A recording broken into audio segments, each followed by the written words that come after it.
Share ক্রয়ের ক্ষেত্রে অনেকেই শেয়ারের ক্যাটাগরি নিয়ে কনফিউশনে পড়েন। সেই বিষয়গুলো আমরা আজকে দেখব।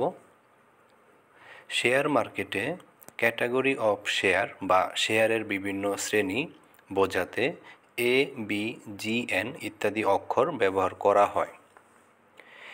এই ক্যাটাগরিগুলো সাধারণত শেয়ারগুলোর লিকুইডিটি, লেনদেনের পরিমাণ, কোম্পানির আর্থিক অবস্থা ও বিনিয়োগকারীদের সুরক্ষার দিক থেকে শ্রেণীবিন্যাস করতে ব্যবহৃত হয়।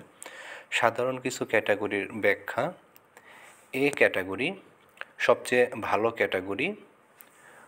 কোম্পানিগুলো নিয়মিতভাবে ডিভিডেন্ড অর্থাৎ লভ্যাংশ দেয়, সাধারণত বছরে অন্তত 10% ডিভিডেন্ড দেয়, আর্থিকভাবে স্থিতিশীল এবং ভালো রিটার্ন দিয়ে থাকে। এরপর আমরা দেখতেছি বি ক্যাটাগরি শেয়ার।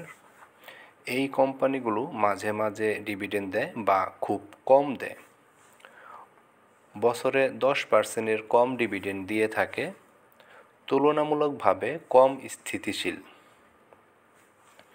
এরপর দেখতেছি জেড ক্যাটাগরি সবচেয়ে ঝুঁকিপূর্ণ, দীর্ঘ সময় ধরে কোনো ডিভিডেন্ড দেয় না, নিয়মিত বার্ষিক সভা অর্থাৎ সাধারণ সভা করে না, আর্থিকভাবে দুর্বল কোম্পানি, বিনিয়োগের ক্ষেত্রে বেশি সতর্কতা প্রয়োজন।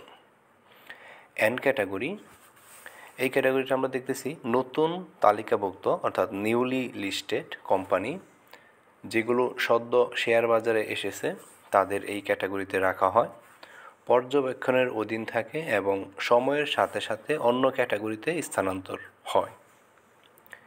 জি ক্যাটাগরি গভর্নমেন্ট কোম্পানিগুলোর জন্য ব্যবহৃত হয়, যেমন সরকারি মালিকানাধীন কোম্পানি বা ব্যাংক।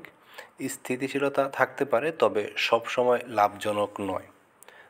তাহলে আমরা দেখলাম শেয়ার বাজারে যে ক্যাটাগরি বিভিন্ন শেয়ারগুলো আছে সেই শেয়ার সম্পর্কে ওদের বৈশিষ্ট্যগুলো, কোন ক্যাটাগরির শেয়ারের কী কী বৈশিষ্ট্য রয়েছে।